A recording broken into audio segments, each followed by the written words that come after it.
चलो तो स्टार्ट करते हैं इसको। पिछली क्लास में हमने क्या पढ़ा था, जो न्यूक्लियर हमारा चैप्टर है उसमें बेसिक बेसिक चीज़ें हमने पढ़ी उसमें, और उसके बाद आके कुछ इंपॉर्टेंट रिलेशन हमने पढ़े थे। तो सबसे पहले अगर हम बात करते हैं कि रिलेशन क्या था हमारे पास, radius of the nuclei and the mass number. ठीक है, तो क्या था वो relation, R is equal to में R0 a की पावर 1/3। ठीक है, तो ये रिलेशन हमने पढ़ा था जिसमें R क्या होता है, radius of the nuclei, R0 क्या है, कांस्टेंट, और इस R0 की वैल्यू क्या थी हमारे पास, तो R0 की वैल्यू थी 1.2 इंटू 10 की पावर माइनस का 15 मीटर। ठीक है, 1.2 इंटू 10 की पावर माइनस का 15 मीटर। और A क्या होता है इसमें, A होता है हमारे पास मास नंबर। तो ये हमने पढ़ा। हमने इसके बाद पढ़ा था कि energy energy mass relation, energy mass relation क्या था हमारे पास, E is equal to M C square. ठीक है, यानी मास का एनर्जी में कन्वर्शन या एनर्जी का मास में कन्वर्शन, जो रिलेशन जिस रिलेशन की हेल्प से हम निकाल सकते हैं वो था E is equal to M C square. और इसी की हेल्प से हमने देखा कि अगर कोई मास है ना, तो उससे हम कितनी और एनर्जी जो है वो गेन कर सकते हैं। और अगर हमें 1 U को कन्वर्ट करना हो किसमें, मेगा इलेक्ट्रॉन वोल्ट में, तो 1 U किसके इक्वल था, तो याद होगा 931.5 मेगा इलेक्ट्रॉन वोल्ट के। तो ये भी हमने पढ़ा। अच्छा, उसके बाद हमने कुछ इंपॉर्टेंट टर्म्स पढ़े थे, जैसे एटॉमिक नंबर जो होता है, एटॉमिक मास नंबर वो क्या होता है। ठीक है, तो एटॉमिक जो हमारा एटॉमिक नंबर होता है उसको हम किससे शो करते हैं, Z से। मास नंबर को हम किससे शो करते हैं, A से। ठीक है, तो ये चीज़ें हमने बेसिक बेसिक पढ़ा था। अच्छा, उसके बाद हम आते हैं जो हमारे पास इंपॉर्टेंट टॉपिक है, क्या, न्यूक्लियर फोर्स। ठीक है, तो न्यूक्लियर फोर्स क्या है, इसको हम यहाँ पर देखने वाले हैं। ठीक है, तो देखो ध्यान से, जैसे कि हमने बात करा था कि जो साइज होता है किसी भी एटम का वो किस रेंज में होता है, 10 की पावर माइनस का 10 मीटर। और जो न्यूक्लियस का साइज होता है वो कितना होता है, 10 की पावर माइनस का 15 मीटर। जो एटम का न्यूक्लियस है उसके अंदर क्या क्या पार्टिकल्स पाए जाते हैं, तो हमने पढ़ा कि जो एटम है उसके न्यूक्लियस में हमें प्रोटॉन्स और न्यूट्रॉन्स ये मिलते हैं। अब जो प्रोटॉन्स होते हैं, तो ऐसा नहीं कि हर एटम में एक ही प्रोटॉन रहेगा या एक ही न्यूट्रॉन रहेगा, तो उसमें कई प्रोटॉन्स हो सकते हैं, कई न्यूट्रॉन्स हो सकते हैं। अब अगर हम प्रोटॉन प्रोटॉन की बात करें तो प्रोटॉन पे होता है पॉजिटिव चार्ज। ठीक है, न्यूट्रॉन तो न्यूट्रल होता है, तो प्रोटॉन पे पॉजिटिव चार्ज होता है, तो पॉजिटिव चार्ज तो रिपेल करते हैं, रिपेल करने की वजह से उन्हें दूर चले जाना चाहिए था, लेकिन फिर भी क्या रहते हैं वो एक जो ये पोजीशन हमारे पास, यानी कि छोटे से स्मॉल जो हमारे पास न्यूक्लियस है उसी के अंदर वो सारे प्रोटॉन सारे न्यूट्रॉन्स जो हैं वो इकट्ठा रहते हैं। अब ऐसे कैसे हो सकता है ना, उन्हें तो रिपेल करके दूर चले जाना चाहिए। तो वहाँ पर जो काम करता है फोर्स वो है न्यूक्लियर फोर्स। हमने पढ़ा था कि नेचर में हमारे पास 4 तरह के फोर्सेस थे, है ना, उन 4 तरह के फोर्स में सबसे स्ट्रॉन्गेस्ट फोर्स हमारे पास क्या आता है, न्यूक्लियर फोर्स, है ना। तो उसी न्यूक्लियर फोर्स की हम यहाँ पर बात करने वाले हैं। तो न्यूक्लियर फोर्स करता क्या है, वो जो हमारे पास अंदर के न्यूक्लियॉन्स होते हैं, हम प्रोटॉन्स और न्यूट्रॉन्स को साथ में किस नाम से बुलाते हैं, न्यूक्लियॉन्स के नाम से। तो उन न्यूक्लियॉन्स को बांध के रखने का, उन न्यूक्लियॉन्स को यहाँ पर न्यूक्लियस के अंदर रखने का काम कौन सा फोर्स करता है, तो वो न्यूक्लियर फोर्स करता है। तो यहाँ पर ध्यान दो, न्यूक्लियर फोर्स है क्या, तो न्यूक्लियर फोर्स स्ट्रॉन्गेस्ट फोर्स है इन नेचर। ठीक है, तो फोर्स बिटवीन दी न्यूक्लियॉन्स, जो न्यूक्लियॉन्स के बीच में लगने वाला फोर्स है, ठीक है, in the nucleus is known as nuclear force. तो जो न्यूक्लियॉन्स के बीच में लगने वाला फोर्स होता है उन्हीं को हम बोलते हैं यहाँ पर न्यूक्लियर फोर्स। अब यहाँ पर कुछ इंपॉर्टेंट हमारे पास फीचर्स होते हैं, कैरेक्टरिस्टिक्स होते हैं, जो कि हमें यहाँ पर पढ़ने हैं न्यूक्लियर फोर्सेस के। तो समझना यहाँ पर न्यूक्लियर फोर्स क्या था, न्यूक्लियर फोर्स था फोर्स बिटवीन दी न्यूक्लियॉन्स। अब ये फोर्स बिटवीन दी न्यूक्लियॉन्स जब मैंने कहा तो इसका क्या मतलब है, इसका मतलब होता है कि फोर्स बिटवीन प्रोटॉन प्रोटॉन भी हम बोल सकते हैं, फोर्स बिटवीन प्रोटॉन न्यूट्रॉन भी हम बोल सकते हैं, और फोर्स बिटवीन न्यूट्रॉन न्यूट्रॉन भी हम बोल सकते हैं यहाँ पे। तो यहाँ पर फोर्स बिटवीन दी न्यूक्लियॉन्स कहने का मतलब किन्हीं भी दो पार्टिकल के बीच में लगने वाला फोर्स हो सकता है, चाहे वो प्रोटॉन प्रोटॉन हो, चाहे प्रोटॉन न्यूट्रॉन हो, चाहे न्यूट्रॉन न्यूट्रॉन हो। हम इलेक्ट्रॉन की बात क्यों नहीं कर रहे, क्योंकि इलेक्ट्रॉन्स न्यूक्लियस में नहीं होते, इलेक्ट्रॉन्स कहाँ होते हैं, आउटसाइड दी न्यूक्लियस। ठीक है, तो इसीलिए जब भी न्यूक्लियॉन्स वर्ड आएगा तो माइंड में हमेशा ध्यान रखना कि हम प्रोटॉन या न्यूट्रॉन इनकी बात कर रहे हैं, प्रोटॉन न्यूट्रॉन की बात कर रहे हैं। अब वो जो न्यूक्लियर फोर्स है, न्यूक्लियर फोर्स मतलब क्या, फोर्स बिटवीन दी न्यूक्लियॉन्स। तो ये फोर्स बिटवीन दी न्यूक्लियॉन्स के बारे में कुछ इंपॉर्टेंट इंपॉर्टेंट टर्म्स क्या है, कुछ इंपॉर्टेंट फीचर्स क्या है, वो हम देखने वाले हैं। तो जैसा कि पहला पॉइंट तो मैंने बताया क्या कि स्ट्रॉन्गेस्ट फोर्स होता है नेचर में, ठीक है। तो यहाँ पर पहला पॉइंट यही है कि nuclear force is the strongest force in nature, ठीक है। न्यूक्लियर फोर्स जो होता है वो स्ट्रॉन्गेस्ट फोर्स होता है नेचर में, ओके। तो ये पहला पॉइंट ध्यान रखना। दूसरा पॉइंट क्या है कि न्यूक्लियर फोर्स जो होता है वो इंडिपेंडेंट ऑफ चार्ज होता है, चार्ज ऑन दी पार्टिकल। इसका क्या मतलब है, तो जैसा कि न्यूक्लियस के अंदर प्रोटॉन्स होते हैं, न्यूट्रॉन्स होते हैं। अब प्रोटॉन्स पे तो पॉजिटिव चार्ज होते हैं, न्यूट्रॉन्स पे कोई भी चार्ज नहीं होता। तो यहाँ पर ये भी माइंड में क्वेश्चन आ सकता था कि प्रोटॉन प्रोटॉन के बीच में लगने वाला जो फोर्स है और प्रोटॉन न्यूट्रॉन के बीच में जो लगने वाला फोर्स है और न्यूट्रॉन न्यूट्रॉन के बीच में लगने वाला फोर्स है वो अलग भी हो सकते थे। लेकिन फिर बाद में हमें मालूम चला कि जो भी ये न्यूक्लियॉन्स हैं, यानी चाहे प्रोटॉन प्रोटॉन की बात करो, चाहे प्रोटॉन न्यूट्रॉन की बात करो, चाहे न्यूट्रॉन न्यूट्रॉन की बात करो, उन सब के बीच में लगने वाला फोर्स सेम ही पाया गया। तो इसका क्या मतलब है कि फोर्स जो है वो उनके चार्ज पर डिपेंड नहीं करता। यानी प्रोटॉन की बात करें तो उस पर पॉजिटिव चार्ज होता है, न्यूट्रॉन पे कोई भी चार्ज नहीं होता। तो उनके चार्ज से कोई फर्क नहीं पड़ता कि हाँ पॉजिटिव चार्ज वाले पार्टिकल्स हैं या फिर न्यूट्रल वाले पार्टिकल्स हैं, ठीक है। फोर्स जो उन पार्टिकल्स के बीच में पाया गया वो सेम ही पाया गया। तो इसीलिए ये कॉन्सेप्ट आया यहाँ पर, ये इंपॉर्टेंट पॉइंट आया कि जो न्यूक्लियर फोर्स होता है वो इंडिपेंडेंट होता है किसके, चार्ज ऑन दी पार्टिकल। मतलब चार्ज पे कोई सा भी मतलब पार्टिकल पे कोई सा भी चार्ज हो, चाहे पॉजिटिव चार्ज हो चाहे चार्ज ना हो, वो उस पर डिपेंड नहीं करते हैं। फोर्सेस जो रहेंगे वो सेम ही रहेंगे। तो न्यूक्लियर फोर्स यहाँ पर इंडिपेंडेंट होता है of the charge on the particle, ठीक है। तो दूसरा पॉइंट ध्यान रखोगे, पहला क्या था, स्ट्रॉन्गेस्ट फोर्स इन नेचर, दूसरा इंडिपेंडेंट ऑफ चार्ज, ठीक है। तीसरा क्या है हमारे पास, तो इसको देखो, एक सेकंड बस।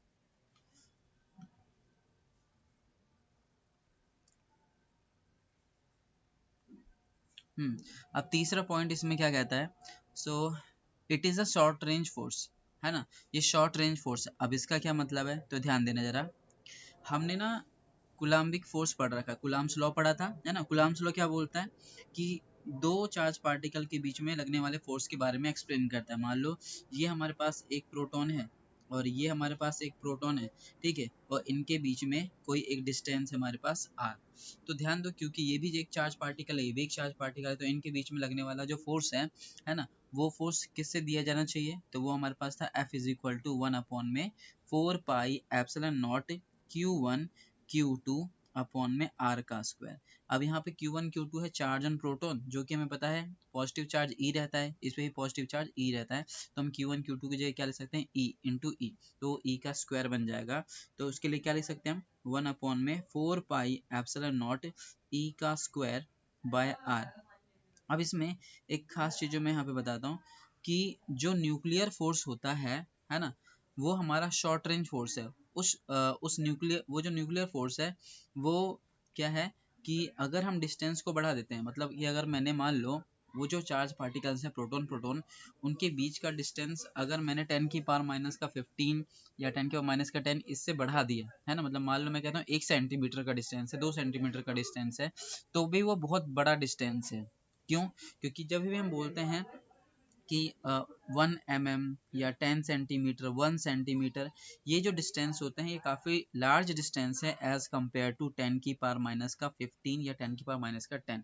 क्योंकि 10 की पावर माइनस 15 का क्या मतलब है कि 1 में हम 15 जीरो लगाते हैं, ठीक है। तो काफ़ी छोटी वैल्यू आती है, काफ़ी छोटी वैल्यू आती है, मतलब न्यूक्लियर फोर्स जो रहता है वो 10 की पावर माइनस का 15 मीटर के लिए ही एप्लीकेबल है। अगर डिस्टेंस बढ़ेगा, मतलब अगर हम 1 mm कर देते हैं, 1 सेंटीमीटर कर देते हैं, तो ये डिस्टेंस काफ़ी लार्ज माना जाता है। और वहाँ पर अगर डिस्टेंस बड़े होते हैं तो न्यूक्लियर फोर्स काम नहीं करता, वहाँ पे कौन सा फोर्स काम करेगा, ये कुलाम्ब्स लॉ काम करेगा, यानी कुलाम्बिक फोर्स काम करता है, जो कि हमने पढ़ा था ना कि F is equal to 1/4πε0 Q1 Q2 upon r, ये फोर्स लग जाता है। लेकिन न्यूक्लियर फोर्स, यानी कि अगर हम बोलेंगे कि न्यूक्लियस के अंदर जो ये दो हमारे पास मान लो प्रोटॉन बैठे पड़े हैं, उनके बीच में हम अगर ये वाला फॉर्मूला लगाएंगे ना, तो ये फॉर्मूले से हमारा आंसर नहीं आएगा। क्यों नहीं आएगा, क्योंकि यहाँ पर कुलाम्बिक फोर्स काम नहीं करता बल्कि न्यूक्लियर फोर्स काम करता है। न्यूक्लियर फोर्स के जो प्रॉपर्टीज हैं वो सब चीज़ें हमें देखने को मिलती हैं।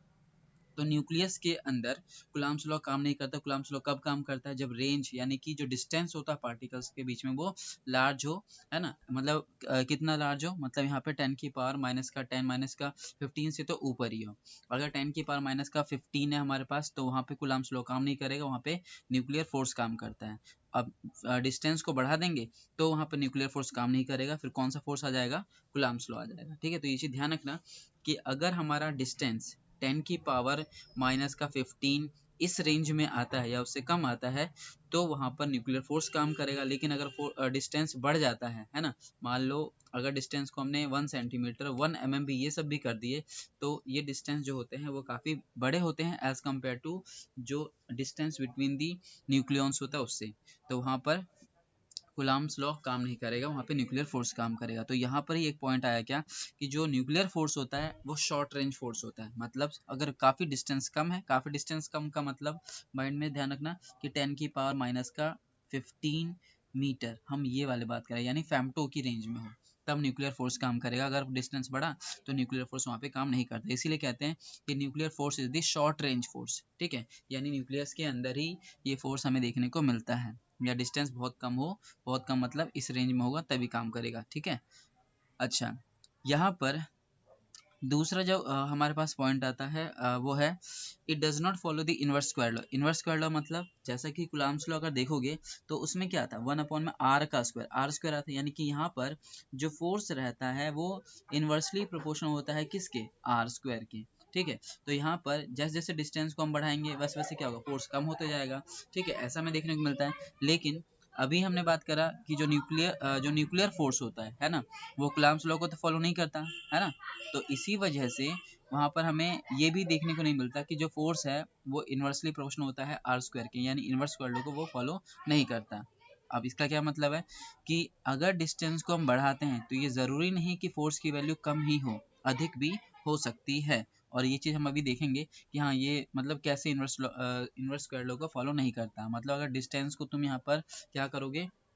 कम करते जाओगे, कम करते जाओगे, तो यहाँ पर हमें एक टाइम पे ऐसा भी देखने को मिलता है कि फोर्स जो रहता है उन न्यूक्लियॉन्स के बीच में वो बढ़ता है। ठीक है, अब ये कैसे होगा तो ये हम यहाँ पर अभी देखने वाले हैं।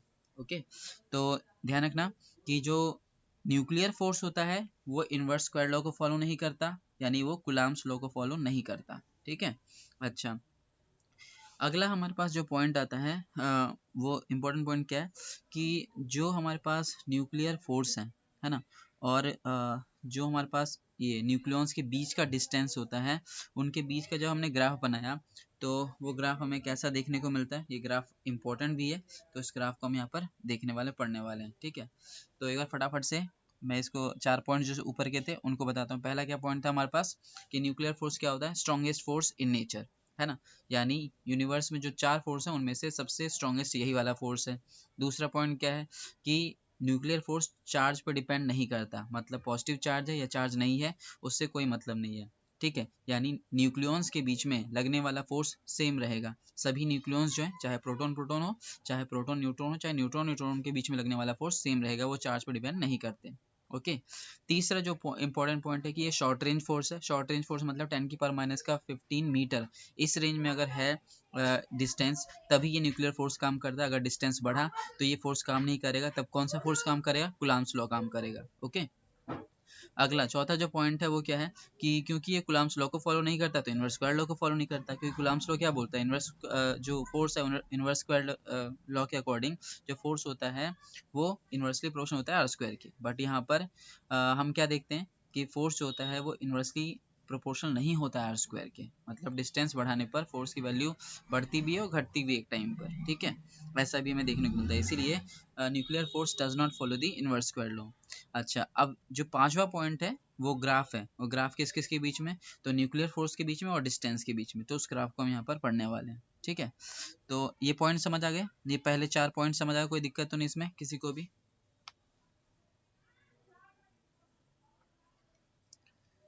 कोई डाउट तो नहीं? शिवानंद, आर्यन, प्रीति, मानसी? नहीं सर। देखो, अगला पांचवा पॉइंट जो है ये थोड़ा इंपॉर्टेंट है तो इसको थोड़ा सा और ध्यान से देखना। ओके, कि ग्राफ हम यहाँ पर कैसे बनाते हैं। यहाँ पे थोड़ा सा ब्लर हो रखा है तो इसको यहाँ पे मैं क्लियर बताता हूँ।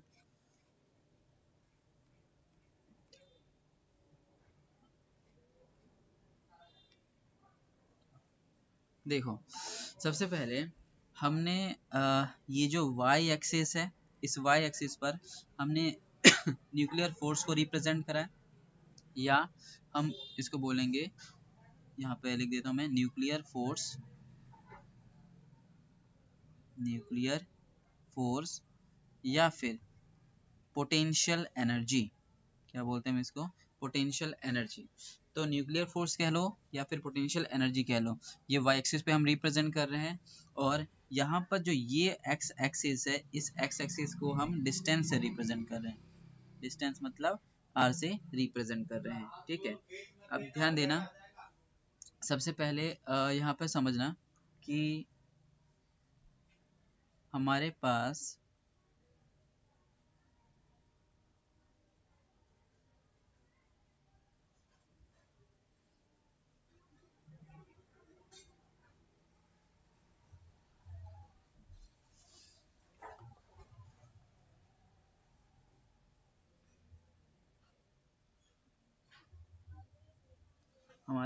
यहाँ पर क्या है, ये एक हाइड्रोजन का एटम है, ये एक हाइड्रोजन का एटम है, इसको हम ऐसे ले लेते हैं, ठीक है। अब देखो,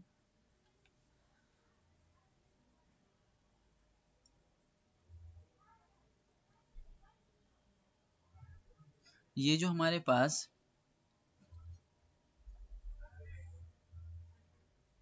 हाइड्रोजन का एटम है, इसमें ये क्या है, उसका न्यूक्लियस है। यहाँ पर ये इसका न्यूक्लियस है, ओके। ये जो न्यूक्लियस है, इस न्यूक्लियस के अंदर बैठा है एक प्रोटॉन। हाइड्रोजन हमने सिंपलेस्ट एटम लिया है, तो यहाँ पर इसके न्यूक्लियस में एक प्रोटॉन बैठा हुआ है। इलेक्ट्रॉन क्या रहेंगे, इलेक्ट्रॉन इसके आउटर मोस्ट में एक एक इलेक्ट्रॉन मूव कर रहे हैं, ठीक है।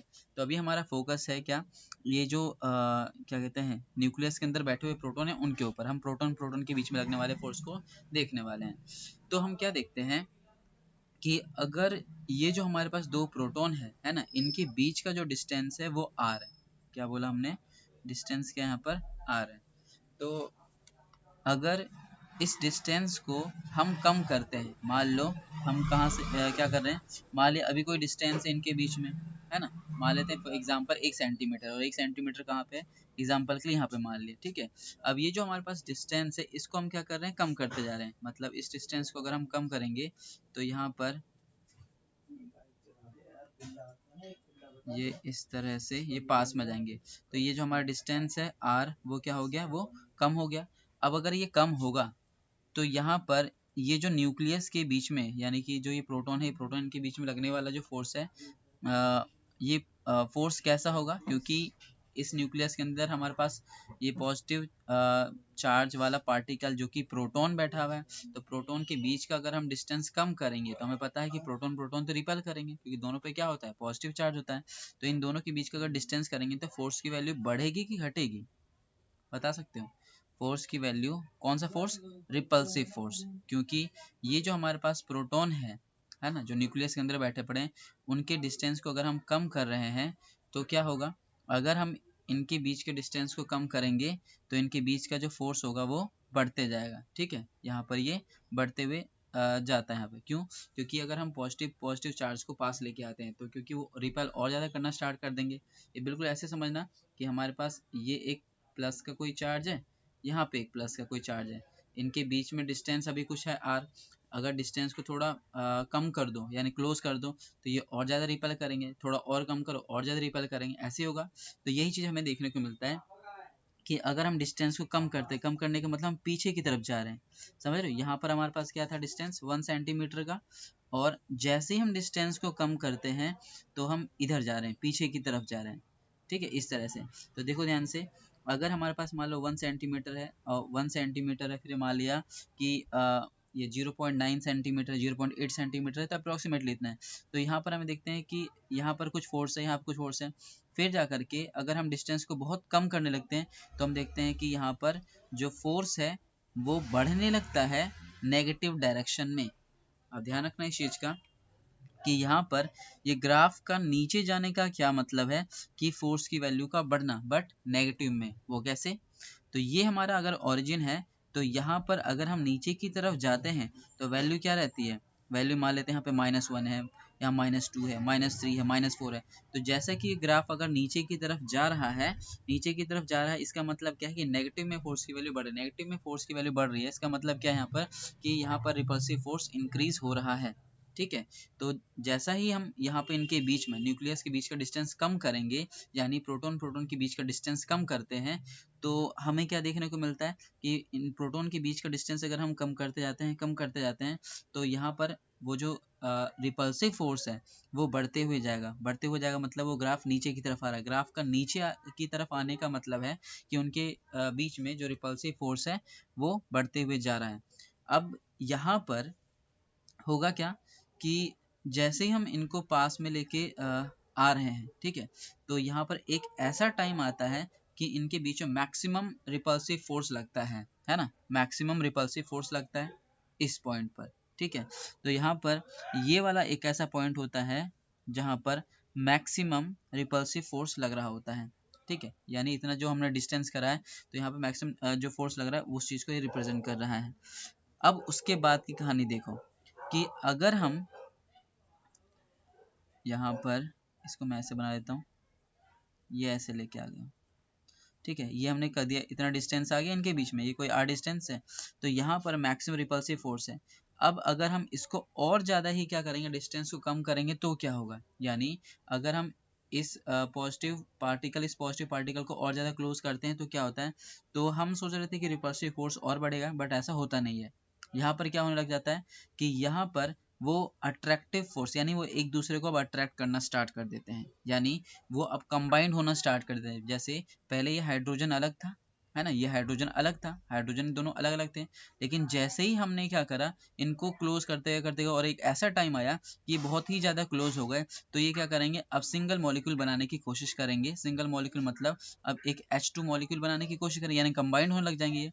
तो यहाँ पर ऐसे ही होता है कि जैसे ही हम और इनके बीच का डिस्टेंस कम करने लगते हैं, तो ये क्या करने लगते हैं, एक दूसरे को अट्रैक्ट करने लगते हैं। अट्रैक्ट करने का मतलब क्या है, अट्रैक्ट करने का मतलब है कि यहाँ पर हमारे पास देखो जरा फोर्स कैसे जा रहा है, फोर्स की वैल्यू जो है वो यहाँ पर इस तरह से कम होती जा रही, कम होती जा रही, और पॉजिटिव की तरफ बढ़ रही है ना।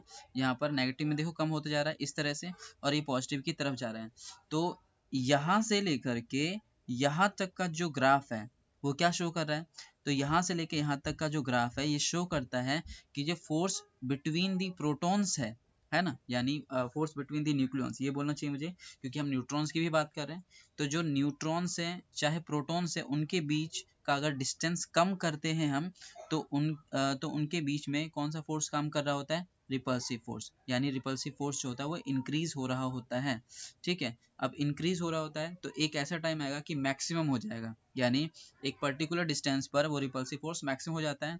ठीक है, तो ये हमारा मैक्सिमम फोर्स होता है, और ये कितने डिस्टेंस पर आता है, तो ये हमारे पास आता है 0.8 फर्मी पर। 0.8 फर्मी, याद होगा फर्मी के लिए हम क्या वर्ड यूज कर रहे थे, फर्मी के लिए 10⁻⁻15 मीटर। तो 0.8 इंटू 10⁻⁻15 मीटर डिस्टेंस पर मैक्सिमम रिपल्सिव फोर्स हमें देखने को मिलता है। ठीक है, और अगर हम डिस्टेंस को और कम करते हैं, यानी 0.8 से और कम कर दो, तो हमें यहाँ पर दिखने को मिलता है कि ये अब अट्रैक्टिव फोर्स, यानी ये अट्रैक्ट करने लगे एक दूसरे को।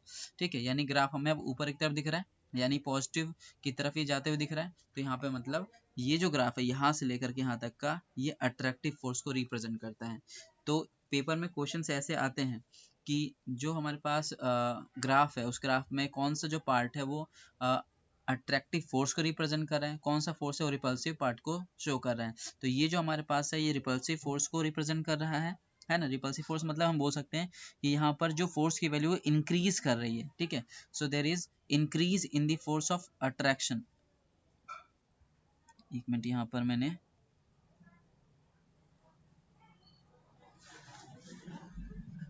ये पॉइंट ऐसे लिख रखा है, डिस्टेंस, इसको थोड़ा सा क्लियर दिखा, ये दिख रहा है क्या क्लियर, इसको लिख दूं वापिस से, ये दिख रहा है सभी को, क्लियरली विजिबल है क्या, ब्लर हो रहा है थोड़ा,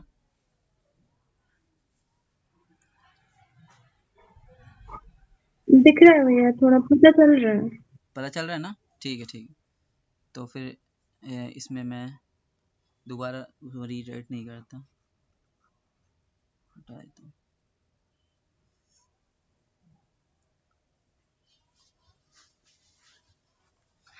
हाँ तो देखो ध्यान से,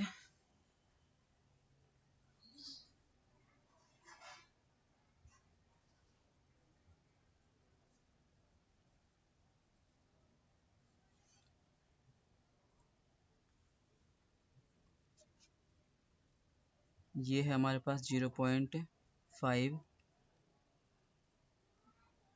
फर्मी, ठीक है। तो देखो ध्यान से, यहाँ पर ये जो ग्राफ है यहाँ से लेकर के यहाँ तक का,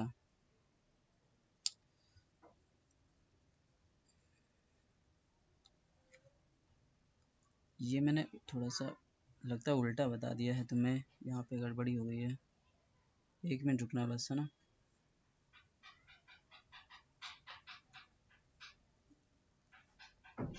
ये हमारा मैक्सिमम फोर्स ऑफ अट्रैक्शन होगा, और यहाँ पर ये increase in force of attraction. अच्छा देखो ध्यान से, ये थोड़ा सा ये गलत बता दिया यहाँ पे हल्का सा मैंने। ये क्या चीज़, यहाँ पे अगर हम डिस्टेंस को कम करते जाते हैं, तो डिस्टेंस को कम करोगे, डिस्टेंस को अगर हम कम करते जाते हैं तो ये न्यूक्लियर फोर्स होता है बेसिकली। यहाँ पर अगर हम जैसे कि मैंने कहा था, हम न्यूक्लियस के अंदर लगने वाले फोर्स की बात कर रहे हैं, तो जो न्यूक्लियर फोर्स है ना, वो कुलाम्स लॉ को तो फॉलो नहीं करता। अब कुलाम्स लॉ को फॉलो नहीं करता, तो यहाँ पर डिस्टेंस को अगर हम कम करते जाते हैं, जरा ध्यान देना, डिस्टेंस को अगर हम कम करते जाते हैं तो यहाँ पर ज़रूरी नहीं कि फोर्स की वैल्यू डिक्रीज करते जाए, ठीक है। तो ये हमने पॉइंट पहले पढ़ा था, तो यहाँ पर भी हमें वही चीज़ देखने को मिलता है कि अगर हमारे पास दो प्रोटॉन्स होते हैं, जैसे कि मैंने यहाँ पे बनाया, एक ये रहा प्रोटॉन और एक ही प्रोटॉन है, अगर इनके बीच के डिस्टेंस को हम कम कर रहे हैं, देखो जरा, ये हम इस तरह से कम कर रहे हैं। अगर हम इधर जा रहे हैं ना, तो देखना हम जीरो की तरफ बढ़ रहे हैं, जीरो की तरफ बढ़ रहे हैं मतलब हम डिस्टेंस को क्या कर रहे हैं, कम करते जा रहे हैं। और ये आ रहा है नीचे की तरफ, नीचे की तरफ आ रहा है, मतलब यहाँ पर हमारे पास जो फोर्स है, कौन सा फोर्स है, ये अट्रैक्टिव वाला फोर्स है, ये रिपेल नहीं कर रहे।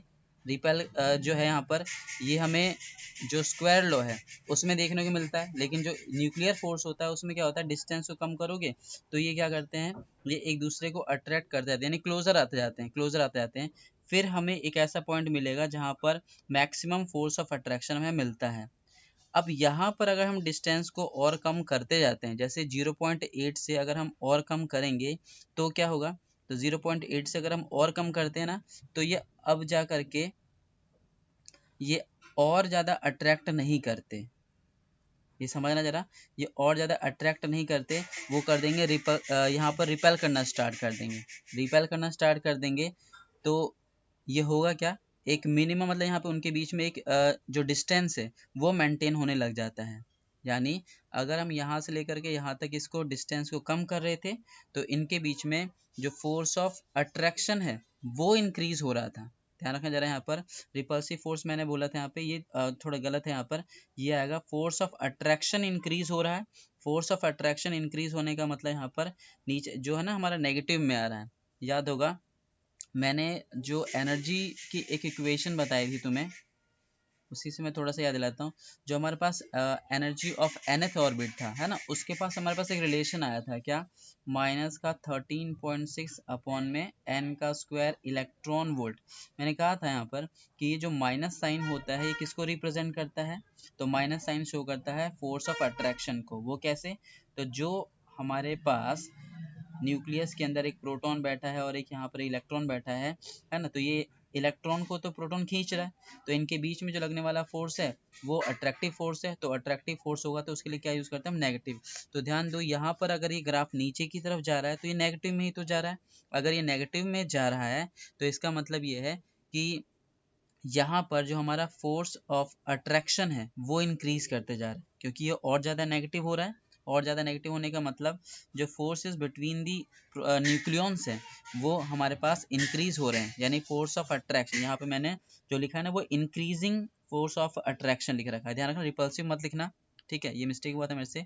तो यहाँ पर जैसे हम डिस्टेंस को कम करते जाएंगे तो उनके बीच का अट्रैक्शन वाला फोर्स, यानी वो एक दूसरे को और तेजी से क्या करेंगे, खींचने लग जाते हैं एक दूसरे की तरफ। ठीक है, तो यहाँ पर इनके न्यूक्लियॉन्स के बीच का जो फोर्स होता है वो बढ़ने लगता है।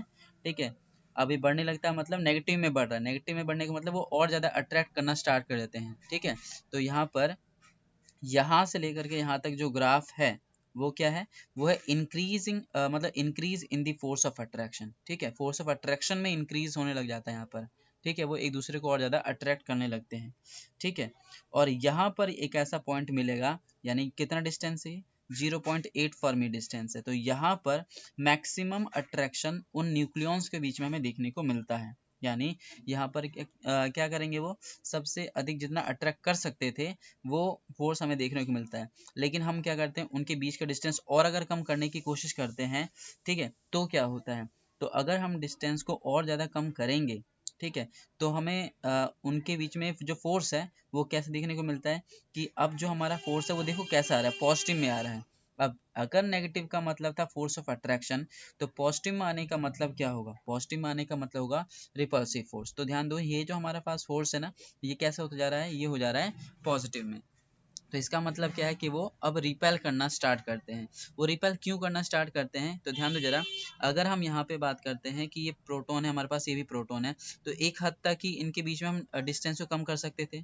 अगर डिस्टेंस को हम कम करेंगे तो एक ऐसा टाइम आएगा जब वो रिपेल भी करना स्टार्ट करें, रिपेल करेंगे तभी वो यहाँ पर इस छोटे से डिस्टेंस में रह सकते हैं। अदरवाइज वो मर्ज होकर के एक नया ही पार्टिकल दे देंगे। ठीक है, तो यहाँ पर अगर हम 0.8 फर्मी से और डिस्टेंस को कम करेंगे तो कौन सा फोर्स यहाँ पर लगने लगता है उनके बीच में, तो ध्यान रखना कि फोर्स ऑफ अट्रैक्शन डिक्रीज करेगा। फोर्स ऑफ अट्रैक्शन डिक्रीज करने का मतलब यहाँ पर रिपल्सिव फोर्स स्टार्ट हो जाता है। ठीक है, तो यहाँ से लेकर के यहाँ तक का जो ग्राफ है वो किसे शो कर रहा है, increase in the force of attraction. यहाँ से लेकर के यहाँ तक का जो ग्राफ है वो किसको रिप्रेजेंट कर रहा है, ये है हमारे पास decrease in the force of attraction. तो ध्यान रखना, यहाँ से यहाँ तक क्या कर रहा है, वो इंक्रीज हो रहा है किस में, फोर्स ऑफ अट्रैक्शन में। यहाँ से यहाँ तक क्या हो रहा है, डिक्रीज कर रहा है फोर्स ऑफ अट्रैक्शन में। ठीक है, अब यहाँ पर ये जो हमारे पास डिस्टेंस, ये डिस्टेंस का जो लाइन है और ये जो हमारे पास न्यूक्लियर फोर्स का लाइन है, इसको हम पोटेंशियल एनर्जी की हेल्प से भी समझ सकते हैं। वो कैसे, तो जरा ध्यान समझना कि अगर हम बात करते हैं कि हमारे पास मान लो ये जो दो प्रोटॉन्स हैं, है ना, उन दो प्रोटॉन्स या दो न्यूट्रॉन्स या एक प्रोटॉन एक न्यूट्रॉन, उनके बीच में अगर डिस्टेंस को कम करते जाते हैं, डिस्टेंस को अगर हम कम करते जाएंगे तो क्या करेंगे, वो एक दूसरे को और तेजी से अट्रैक्ट करेंगे। यानी इन फोर्स ऑफ अट्रैक्शन क्या हो रहा है, यहाँ पर बढ़ते जा रहा है, बढ़ते जा रहा है ना। अगर फोर्स ऑफ अट्रैक्शन बढ़ते जा रहा है तो यहाँ पे हम बोलते हैं कि उनकी जो पोटेंशियल एनर्जी है वो बढ़ रही है नेगेटिव में। नेगेटिव में यहाँ पे क्या हो रही है, पोटेंशियल एनर्जी बढ़ती जा रही है, बढ़ती जा रही है। ठीक है, और एक ऐसा पॉइंट हमें मिलेगा जहाँ पर मैक्सिमम जो फोर्स ऑफ अट्रैक्शन है वो हमें मिलता है, यानी कि ये मैक्सिमम हमें पोटेंशियल एनर्जी की वैल्यू मिलती है। ठीक है, जो कि नेगेटिव में आती है। फिर क्या होता है कि अगर हम यहाँ पर डिस्टेंस को और कम करने की कोशिश करते हैं तो यहाँ पे पोटेंशियल एनर्जी हमारी पॉजिटिव में आनी स्टार्ट हो जाती है। देखो पॉजिटिव की तरफ यहाँ पर वो बढ़ रहे हैं, यानी ऊपर एक तरफ ही ग्राफ देखने को मिलता है। तो कभी पेपर में अगर ऐसा आ जाए ग्राफ बनाने को कि हमें ग्राफ ड्रॉ करना है between the distance and the nuclear force, या हमें ग्राफ ड्रॉ करना है distance and the potential energy, तो सेम ही ग्राफ रहता है यहाँ पे, तो कंफ्यूज मत होना। ये हमारे पास इस टाइप का ग्राफ बनता है।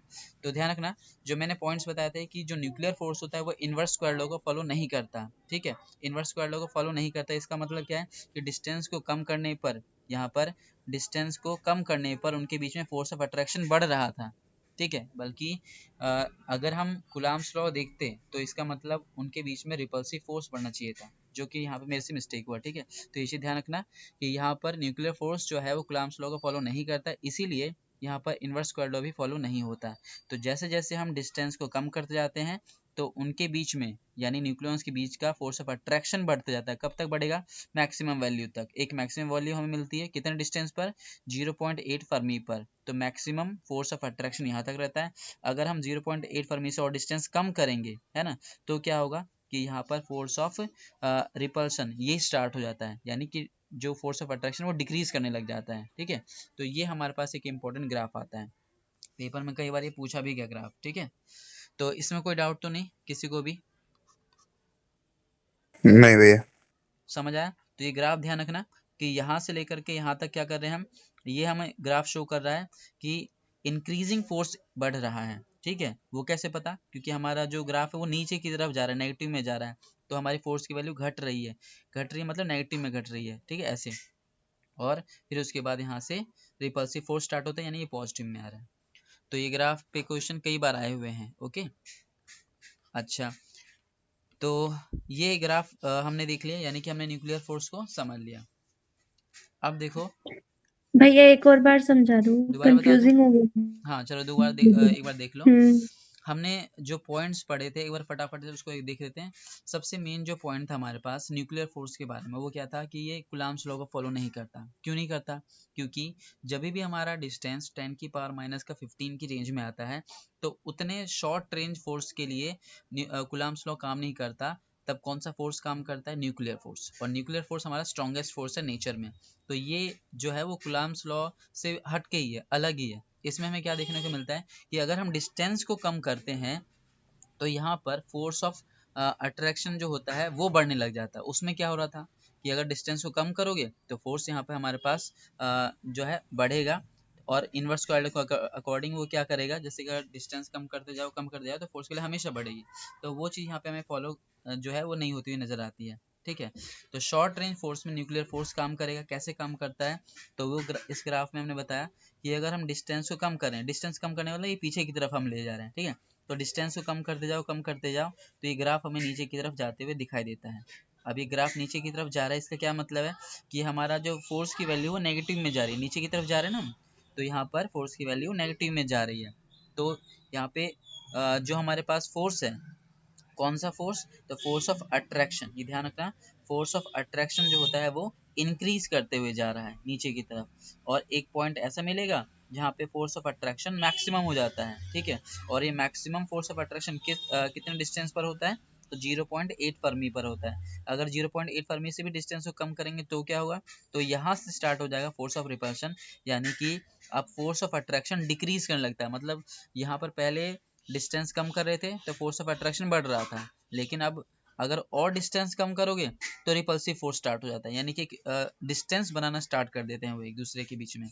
ठीक है, तो यहाँ पर इसी ग्राफ के दो पार्ट बने। एक तो बना जब फोर्स ऑफ अट्रैक्शन यहाँ पर इंक्रीज कर रहा था, फिर यहाँ से बना फोर्स ऑफ अट्रैक्शन डिक्रीज कर रहा था। ठीक है, सिंपल ये पॉइंट ध्यान रखना। और यहाँ ये जो हमारे पास पॉइंट्स हैं इनको ध्यान रखना कि ये वाला पॉइंट कौन सा हमारे पास, मैक्सिमम फोर्स ऑफ अट्रैक्शन कितने पे? 0.8 पर। और जो हमें यहाँ पर मिलता है 0.8 फर्मी पर, ये हमारे पास क्या है? जब न्यूक्लियर फोर्स की वैल्यू 0 हो जाती है। ध्यान रखना, ये 0.5 पर, 0.5 कौन सा डिस्टेंस है? तो 0.5 वो डिस्टेंस है जब न्यूक्लियर फोर्स हमारा 0 हो गया था। यहाँ पर आ गया ना, तो 0.5 फर्मी पर क्या होता है? फिर न्यूक्लियर फोर्स 0 हो जाता है इस जगह पर। ओके, तो ये हमारे पास ग्राफ है। किस किस के बीच में ग्राफ है? न्यूक्लियर फोर्स और डिस्टेंस के बीच में, या कह लो पोटेंशियल एनर्जी और डिस्टेंस के बीच में। ठीक है, चलो कोई डाउट तो नहीं? मानसी, प्रीति? नहीं भैया, आ गया समझ। अब देखो आगे बढ़ते हैं हम।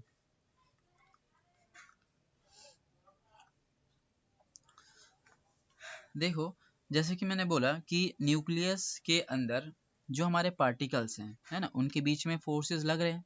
Force of attraction, force of repulsion, ये लग रहे हैं। अब इनके बीच में इन फोर्सेस लगने के बावजूद भी वो उसी न्यूक्लियस के अंदर बैठे हुए हैं, है ना, उस न्यूक्लियस को छोड़ के नहीं जा रहे हैं। ठीक है, और काफ़ी स्ट्रांगली बाउंडेड है, बंधे पड़े हैं। यानी किसी एटम से इलेक्ट्रॉन्स को निकालना तो आसान है, लेकिन प्रोटॉन्स को, न्यूट्रॉन्स को निकालना काफ़ी ज़्यादा मुश्किल है। यानी काफ़ी लार्ज अमाउंट ऑफ एनर्जी हमें देनी पड़ती है। क्यों देनी पड़ती है? क्योंकि कहीं ना कहीं उस न्यूक्लियस के अंदर जो है उन न्यूक्लियॉन्स को बांध के रखा है किसी एनर्जी ने। ठीक है, और वो एनर्जी क्या है? तो वो बाइंडिंग एनर्जी होती है, जिसको हम यहाँ पर पढ़ने वाले हैं। बाइंडिंग एनर्जी से पहले जो हमारे पास एक इम्पॉर्टेंट टर्म है जिसको हम बोलते हैं मास डिफेक्ट, है ना। मास डिफेक्ट क्या होता है, तो उसको हम यहाँ पे समझने वाले हैं। ठीक है, तो देखो ध्यान से, मास डिफेक्ट होता क्या है? मास डिफेक्ट, मास डिफेक्ट, तो जैसा कि हमारे पास कोई एटम है और इसके अंदर न्यूक्लियस में प्रोटॉन्स और न्यूट्रॉन्स ये सब बैठे पड़े हैं। ठीक है, अब मान लिया कि ये जो हमारे पास न्यूक्लियॉन्स हैं, है ना, ये कितने कितने हैं। तो मान लेते हैं एग्जांपल के लिए 10 प्रोटॉन्स है हमारे पास और 10 हमारे पास न्यूट्रॉन्स हैं, ठीक है। तो 10 प्रोटॉन्स और 10 न्यूट्रॉन्स अगर हैं तो यहाँ पर इनका मास कितना होना चाहिए। तो मान लो एक प्रोटॉन का मास हम 1 मान लेते हैं एग्जांपल के लिए, एक न्यूट्रॉन का मास भी 1 मान लेते हैं। तो ये 10 अगर प्रोटॉन है 10 न्यूट्रॉन है, तो इनका जो टोटल मास आना चाहिए था वो कितना आना चाहिए, वो आना चाहिए 20। ठीक है, बिल्कुल सही बात है कि अगर किसी न्यूक्लियस के अंदर 10 प्रोटॉन्स हैं 10 न्यूट्रॉन्स हैं तो टोटल जो मास आना चाहिए वो 20 आना चाहिए, 10 + 10 20। लेकिन जब हमने ओवरऑल इस जो इस न्यूक्लियस का मास कैलकुलेट करा, यानी पहले हमने जो अंदर के पार्टिकल्स थे प्रोटॉन्स और न्यूट्रॉन्स उनका कैलकुलेट करा मास, तो हमारे कैलकुलेशन के अकॉर्डिंग कितना आना चाहिए, वो आना चाहिए 20, क्योंकि उसमें 10 प्रोटॉन है और 10 न्यूट्रॉन है, तो टोटल मास 20 आना चाहिए।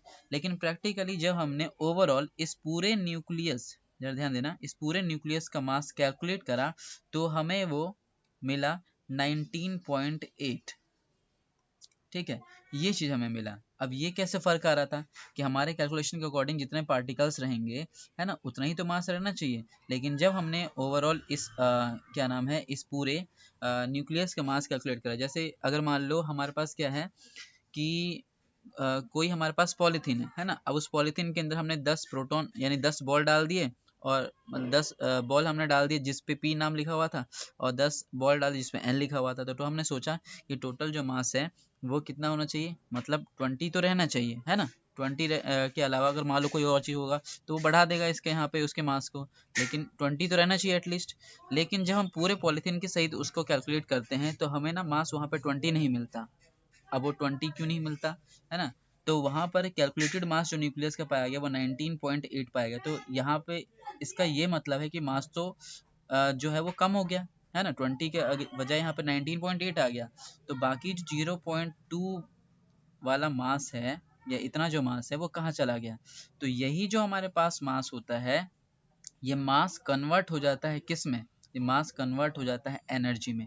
कौन सी एनर्जी में, तो उसको हम बोलते हैं बाइंडिंग एनर्जी। मतलब उन न्यूक्लियॉन्स को बांधने के लिए जो एनर्जी लगती है वो एनर्जी वो एनर्जी जो है वो इसी मास से आती है, क्योंकि हमने पढ़ रखा है कि मास को हम एनर्जी में कन्वर्ट कर सकते हैं और एनर्जी मास में कन्वर्ट हो सकता है। तो यहाँ पर जो मास था, जो डिफरेंस आ रहा था मास का 0.2 का, वही मास कन्वर्ट हो जाता है एनर्जी में। और कौन सी एनर्जी, बाइंडिंग एनर्जी में। वो बाइंडिंग एनर्जी जो इनको बांध के रखता है, मतलब वो जो पॉलीथीन है जिसके अंदर हमने वो बॉल्स डाले हैं, तो वो पॉलीथीन बनी कैसे, वो पॉलीथीन उस मास से ही बनी पड़ी है जो कि उन सभी बॉल्स को बांध के रख रही है, समझ रहे हो। तो यहाँ पर जो 0.2 आया, 0.2 जो डिफरेंस है, इसी को हम बोलते हैं मास डिफेक्ट। मतलब मास में जो कमी आ रही थी, यानी हमने पार्टिकल्स के मास को कैलकुलेट करा वो 20 आना चाहिए, और हमने ओवरऑल न्यूक्लियस के मास को कैलकुलेट करा वो 19.8 आया था। तो 0.2 मास का जो डिफेक्ट आ रहा था, तो ये जो डिफेक्ट है इसी को हम बोलते हैं मास डिफेक्ट। और यही मास डिफेक्ट जो होता है ये बाद में कन्वर्ट हो जाता है किस में, एनर्जी में, बाइंडिंग एनर्जी में, जो कि उन न्यूक्लियॉन्स को बांध के रखने का काम करता है। तो देखो मैंने एक ही लाइन में यहाँ पर तुम्हें इंपॉर्टेंट चीजें बताया, क्या क्या बताया। सबसे पहले मास डिफेक्ट है क्या, तो मास डिफेक्ट मास का ही डिफरेंस होता है, जो कि पार्टिकल्स के मास और न्यूक्लियस के मास के बीच में रहता है डिफरेंस। ठीक है, तो इस मास डिफेक्ट को डिफाइन कैसे करेंगे। ठीक है, तो mass defect is the difference between the, जरा ध्यान से देखना जरा, ये मास डिफेक्ट क्या होता है, ये डिफरेंस होता है किस किस के बीच में, it is the difference between the mass of the nucleons. Mass of the nucleons मतलब जो हम प्रोटॉन न्यूट्रॉन की बात कर रहे हैं ना मास की, तो ये mass of the nucleons and mass of the nucleus. ध्यान दो, न्यूक्लियस कहने का मतलब जब प्रोटॉन न्यूट्रॉन सहित जो ये हमारे पास है सेंट्रल पार्ट, इसको हम न्यूक्लियस बोल रहे हैं। तो जो न्यूक्लियॉन्स के और न्यूक्लियस के मास में डिफरेंस आता है उसी को हम बोलते हैं यहाँ पे मास इफेक्ट। तो बहुत ही सिंपल सी लैंग्वेज में बोले तो मास इफेक्ट को हम डेल एम से शो कर रहे हैं। तो डेल एम क्या होगा, डेल एम हो जाएगा मास ऑफ द न्यूक्लियॉन्स यानी mass of the proton plus neutrons, minus में मास ऑफ द न्यूक्लियस, यानी यहाँ पर जो हमने लिया था ना example, mass of the proton plus neutron कितना है, तो हमने बोला 20 है, और आ कितना आ रहा है न्यूक्लियस का मास, तो मैंने बोला 19.8 है। तो इन दोनों का डिफरेंस कितना आएगा, ये आएगा 0.2। तो 0.2 जो है वही मास डिफेक्ट है, वही हमारा डेल एम है। तो मास डिफेक्ट क्या है, mass defect is the difference between the mass of the nucleus and the mass of the nucleus. ठीक है, इन दोनों वर्ड्स को ध्यान से देखना जरा। मास ऑफ द न्यूक्लियस बोला है मैंने यहाँ पे, और यहाँ पे मास ऑफ द न्यूक्लियस है। इसमें थोड़ा सा चेंज कर दोगे तो ये गड़बड़ हो जाएगा, तो इसलिए ध्यान रखना न्यूक्लियस मतलब प्रोटॉन्स न्यूट्रॉन्स के मास की हम बात कर रहे हैं, और न्यूक्लियस मतलब हम ओवरऑल न्यूक्लियस के मास की बात कर रहे हैं। ठीक है, तो जब भी डेफिनेशन लिखोगे तो इन वर्ड्स का ध्यान रखना। ओके, तो अच्छा एक सेकेंड बस होल्ड करना, बैटरी इसमें डाउन हो रही है।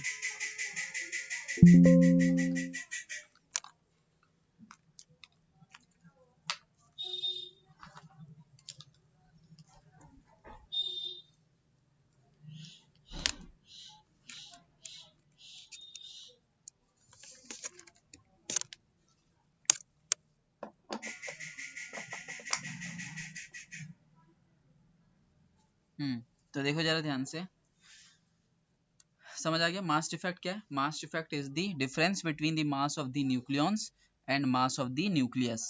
अब इसको हम कैसे रिप्रेजेंट कर सकते हैं मैथमेटिकली?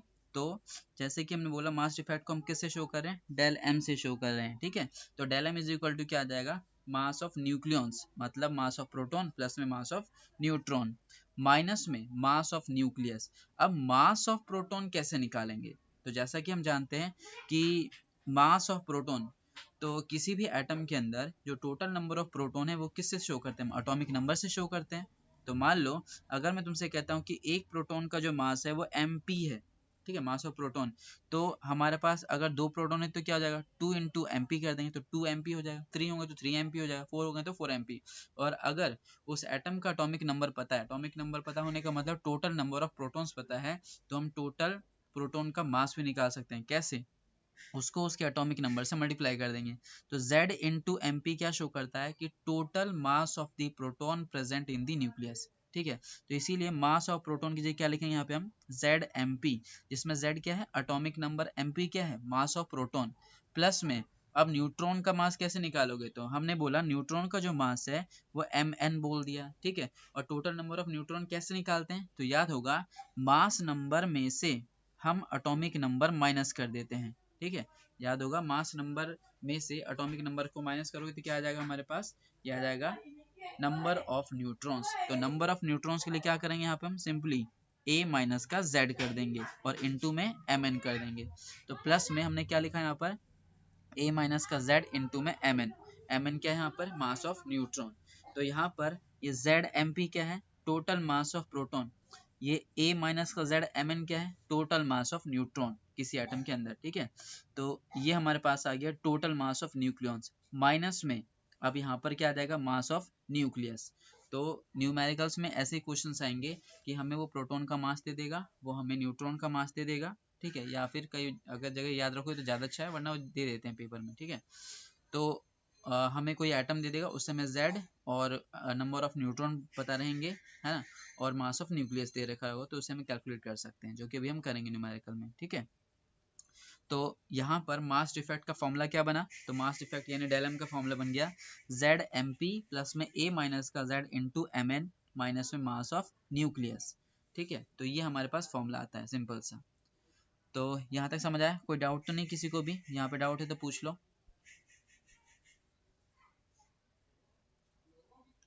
कोई डाउट तो नहीं किसी को? No sir.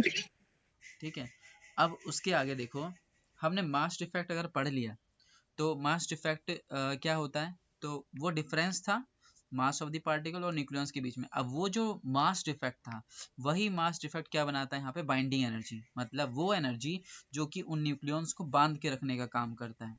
समझ रहे हो? तो बाइंडिंग एनर्जी क्या है यहाँ पर?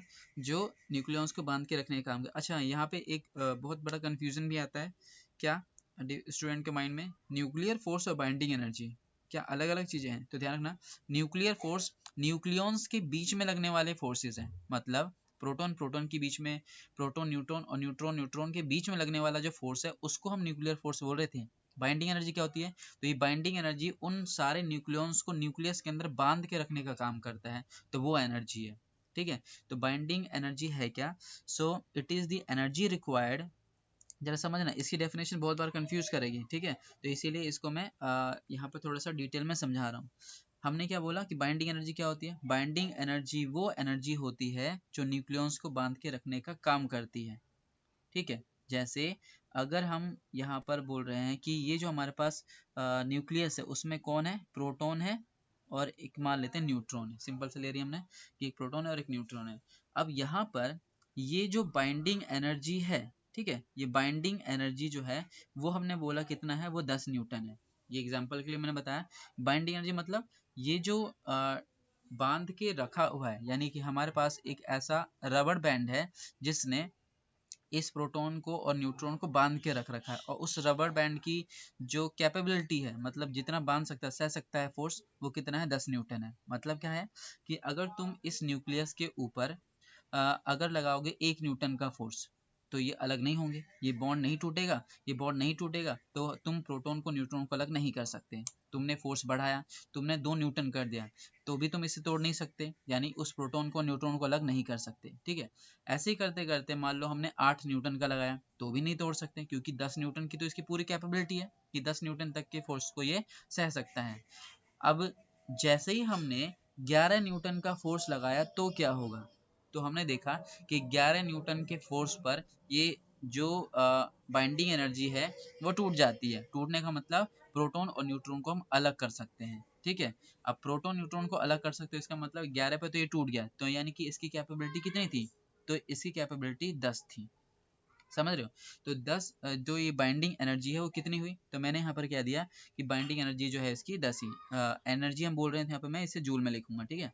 तो मान लिया बाइंडिंग एनर्जी कितनी हुई? 10 जूल की हुई। यानी अगर तुम 10 जूल तक लगाते हो इस पर एनर्जी, तब वो अलग नहीं होंगे, है ना। लेकिन अगर जैसे ही 11 जूल करते हो, 12 जूल करते हो, 13 जूल करते हो, तो वो फटाफट अलग हो जाएंगे, ठीक है।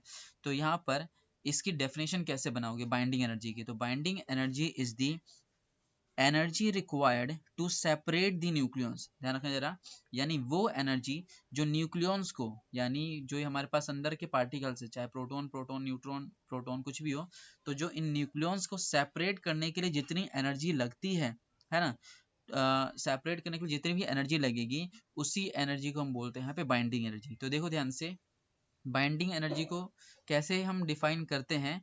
हम इस तरह से डेफिनेशन बनाते हैं, और अगर देखा जाए तो सिंपल इतना बोल सकते हो कि बाइंडिंग एनर्जी वो एनर्जी है जो कि इनको बांध के, न्यूक्लियॉन्स को बांध के रखने का काम करता है। या इसी को ही दूसरी तरह से डिफाइन कैसे करा गया कि it is the energy required to separate the nucleons at infinite distance. At infinite distance का क्या मतलब है कि अगर हमने प्रोटॉन न्यूट्रॉन को मान लो मैंने 1 सेंटीमीटर भी अलग कर दिया, 5 सेंटीमीटर भी अलग कर दिया, तो 5 सेंटीमीटर, 1 सेंटीमीटर तो बहुत ज्यादा डिस्टेंस है न्यूक्लियर फोर्स के लिए, क्योंकि मैंने कहा था nuclear force short range force है। जब 10⁻⁻15 मीटर ये डिस्टेंस रहेगा तब न्यूक्लियर फोर्स काम करेगा, लेकिन अगर तुम डिस्टेंस ही 1 सेंटीमीटर कर दो, 2 सेंटीमीटर कर दो, तो न्यूक्लियर फोर्स तो काम ही नहीं करेगा, है ना। तो यहाँ पर 1 सेंटीमीटर, 2 सेंटीमीटर का डिस्टेंस भी जो है वो इनफाइनाइट डिस्टेंस कहलाता है इनके लिए। तो यहाँ पर इस डेफिनेशन में हमने क्या वर्ड यूज किया है कि it is the energy required to separate the nucleons at infinite distance. Infinite distance का मतलब यहाँ पर ऐसा नहीं कि हजारों किलोमीटर दूर करना है, बिल्कुल भी नहीं। अगर तुम 1 सेंटीमीटर, 2 सेंटीमीटर भी अलग कर देते हो, तो ये डिस्टेंस उन पार्टिकल्स के लिए इनफाइनाइट डिस्टेंस कहलाता है, ठीक है। तो यहाँ पर हम डेफिनेशन में ये यूज करते हैं कि energy required to separate the nucleons at infinite distance, ठीक है, टू ईच अदर। यानी एक दूसरे से अगर हम इनफाइनाइट डिस्टेंस पे इनको अलग कर दें, तो जितनी एनर्जी लगेगी उसी को हम बोलते हैं उसकी बाइंडिंग एनर्जी। जैसे कि यहाँ पर एग्जांपल मैंने अभी क्या बोला था, 10 जूल की, है ना। एग्जांपल पे मैंने बोला 10 जूल की एनर्जी है। अब 10 जूल की एनर्जी तक जो है ये सह सकता था, देखिए 11 करते ही वो सेपरेट हो जाते दोनों प्रोटॉन न्यूट्रॉन, ठीक है। तो यहाँ पर जो 10 जूल है वो यहाँ पे क्या कहलाएगा, उसकी बाइंडिंग एनर्जी। तो it is the energy required to separate the nucleons at infinite distance to each other, ठीक है। अब एनर्जी जो है उसका रिलेशन हम पहले पढ़ चुके हैं, एनर्जी मास रिलेशन से। कैसे? तो हमने पढ़ा था E इज इक्वल टू में mc²। अब यहाँ पर जो एनर्जी है वो कौन सी एनर्जी है? वो है बाइंडिंग एनर्जी। तो यहाँ पर मैं एनर्जी की जगह सीधे बाइंडिंग एनर्जी लिख देता हूँ। और मास कौन सा? तो हम मास डिफेक्ट को ही यूज कर रहे हैं बाइंडिंग एनर्जी बनाने के लिए। तो जो मास है वो कौन सा मास लिया जाएगा? वो लिया जाएगा डेल एम, जिसमें डेल एम क्या है? मास डिफेक्ट, याद रखना। और सी क्या है इसमें? C is the speed of light. तो बाइंडिंग एनर्जी का सिंपल सा हमें फॉर्मूला मिलता है क्या? डेल एम सी का स्क्वायर। अब डेल एम सी क्या, अब डेल एम का हमने इक्वेशन बनाया था, कौन सा बनाया था, ये रहा equation, Z M P plus में ए माइनस का जेड एम एन माइनस में मास ऑफ न्यूक्लियस। तो बस डेल एम की जगह यही वाली वैल्यू को पुट कर देते हैं, यानी इस डेल एम की जगह हम क्या करेंगे, इसको पुट कर देंगे और हमें बाइंडिंग एनर्जी का फॉर्मूला मिल जाता है। तो देखो अगले स्टेप में वही करा है, बाइंडिंग एनर्जी हमने डेल एम की जगह ये वाली वैल्यू रख दी और इनटू में सी का स्क्वायर, तो ये हमारा बाइंडिंग एनर्जी का फॉर्मूला बन गया। तो सिंपल है, बाइंडिंग एनर्जी का फॉर्मूला ये रहा हमारे पास, ठीक है। अच्छा, अब बाइंडिंग एनर्जी के ऊपर एक क्वेश्चन ले लेते हैं, है ना, जैसे कि यहाँ पे दे रखा है, इसको हम पहले पढ़ते हैं, ठीक है। वो बाइंडिंग एनर्जी समझ आ गया, कोई डाउट तो नहीं, फिर हम इस पे आते हैं। अभी यहाँ तक कोई डाउट तो नहीं किसी को भी, इस इक्वेशन तक?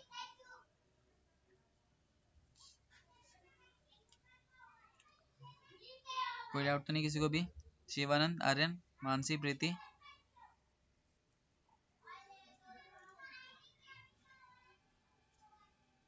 आवाज नहीं आ रही है? भैया। हाँ ठीक है, चलो तो अब वो न्यूमेरिकल करते हैं, ठीक है। न्यूमेरिकल देखो कैसे करना है।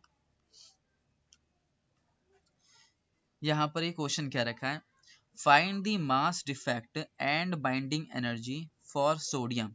सोडियम जो हमारे पास ये एलिमेंट है वो गिवन है, इसका एटॉमिक नंबर यानी हमें Z गिवन है कितना, 11 है, और इसका मास नंबर क्या है, 23 है।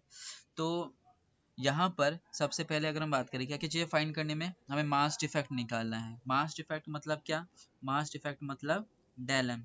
तो डेल एम का फॉर्मूला क्या था, तो डेल एम का फॉर्मूला था हमारे पास जेड एम पी प्लस में ए माइनस का जेड इंटू में एम एन, एम एन क्या यहाँ पे, मास ऑफ न्यूट्रॉन।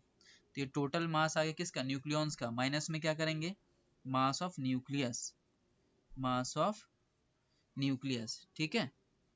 अब देखो जरा, ये जो हमारे पास Z है, Z क्या है इसमें, Z है हमारे पास एटॉमिक नंबर, तो कितना है इसमें, तो Z हमारे पास है 11, एटॉमिक नंबर कितना है यहाँ पर, 11, ठीक है। तो Z पता है। A क्या होता है, मास नंबर, मास नंबर कितना है इसमें, मास नंबर है हमारे पास 23, ठीक है। हमें क्या चाहिए, A माइनस का Z, तो सिंपल है 23 माइनस में 11 कर लेंगे, तो ये वाली वैल्यू भी निकाल सकते हैं। ये mass of proton, mass of neutron, mass of nucleus में पहले ही गिवन है, ठीक है, जो कि एटॉमिक मास यूनिट यू में गिवन है हमें। तो मास ऑफ Na, ये हमारे पास मास ऑफ Na गिवन है, मास ऑफ Na, सोडियम का मास। सोडियम का मास कहने का मतलब इसने मास ऑफ न्यूक्लियस दे रखा है, ये ध्यान रखना, जब भी ऐसे दे रखा हो तो इसका मतलब न्यूक्लियस का मास है। तो न्यूक्लियस का मास हमें गिवन है, यानी ये वाली वैल्यू हमें गिवन है, कितनी है, 22.88 U, ठीक है। मास ऑफ प्रोटॉन कितना होता है एटॉमिक मास यूनिट में, तो ये होता है 1.0072 U, और मास ऑफ न्यूट्रॉन कितना दे रखा है, 1.0086 U, ठीक है। तो ये एटॉमिक मास यूनिट में ये वाली वैल्यूज दे रखी है हमें। तो बस कुछ नहीं करना है, इसके अंदर पुट करो और आंसर निकालो, तो सिंपल सा है, आसान है। यहाँ पर क्या करेंगे, Z की जगह हम रख लेंगे क्या, 11, तो ये रखा 11, ठीक है। ये Z की जगह 11 इंटू में mass of proton, mass of proton कितना लेंगे हम, तो ये लेंगे हम 1.0072, ठीक है, प्लस A माइनस का Z, तो A माइनस कितना 23 माइनस का 11, ठीक है, इंटू में मास ऑफ न्यूट्रॉन कितना 1.0086, ठीक है। तो ये आ गया हमारे पास, माइनस में mass of nucleus, mass of nucleus कितना है हमारे पास, तो ये हमारे पास है 22.88 85 है, 85। तो बस इसको सिंप्लीफाई करेंगे और हमारे पास क्या आ जाएगा, डेल एम की वैल्यू आ जाएगी, ठीक है। तो इसको कैलकुलेट कर लेते हैं कितना आ रहा है,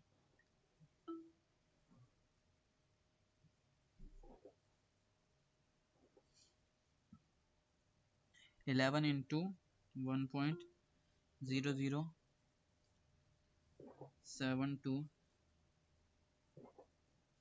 प्लस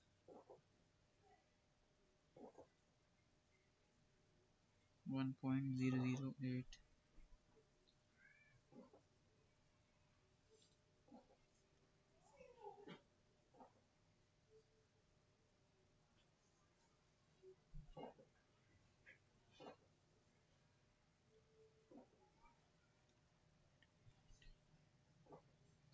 ये आ रहा हम पे 0.3324, ठीक है।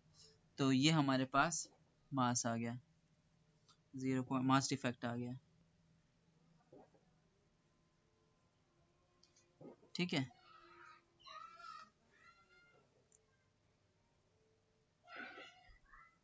और ये किस में आएगा, यू में आएगा, ठीक है। अच्छा, अब यहाँ पर ये जो हमारे पास डेलम आया है वो 0.3324 आया है। इसमें एक और चीज पूछी थी इसने, क्या, बाइंडिंग एनर्जी। बाइंडिंग एनर्जी कैसे निकालोगे, बाइंडिंग एनर्जी, ठीक है। तो याद रखना जरा, अगर हमें डेलम की वैल्यू पता है ना, तो बाइंडिंग एनर्जी निकालने का मैंने तुम्हें फॉर्मूला बताया था, डेल एम इंटू में सी का स्क्वायर, ठीक है। तो ये पूरा कैलकुलेशन करने की जगह है ना, कभी भी हमें मास से अगर एनर्जी में जाना है तो मैंने तुम्हें एक रिलेशन बताया था, क्या, कि 1U इज इक्वल टू क्या होता है, 931.5 मेगा इलेक्ट्रॉन वोल्ट, याद है, ये हमने पिछली क्लास में पढ़ा था, 931.5 मेगा इलेक्ट्रॉन वोल्ट। तो अगर हमारे पास डेल एम की वैल्यू आ चुकी है इनटू में सी का स्क्वायर, तो सी वगैरह से मल्टीप्लाई पूरा करके अगर हमें निकालना है तो वो पूरा प्रोसेस करने की कोई जरूरत नहीं है, सीधे हमें मास मिल गया, उसको बस इससे मल्टीप्लाई करो और हमें आंसर मिल जाएगा मेगा इलेक्ट्रॉन वोल्ट में।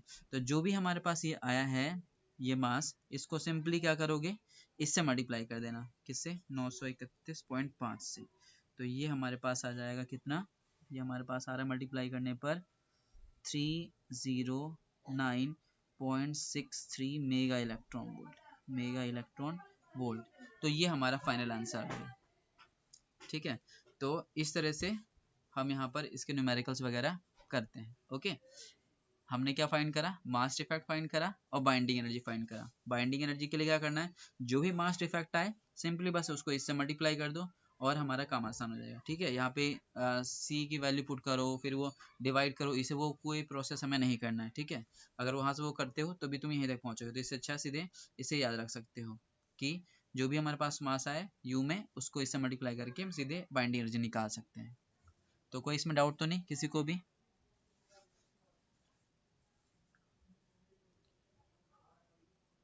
No sir. ठीक है। तो इसको यहीं तक रखते हैं और फिर कल टेस्ट दे देता हूँ मैं उसका, एटम चैप्टर का, ठीक है, हो जाएगा ना।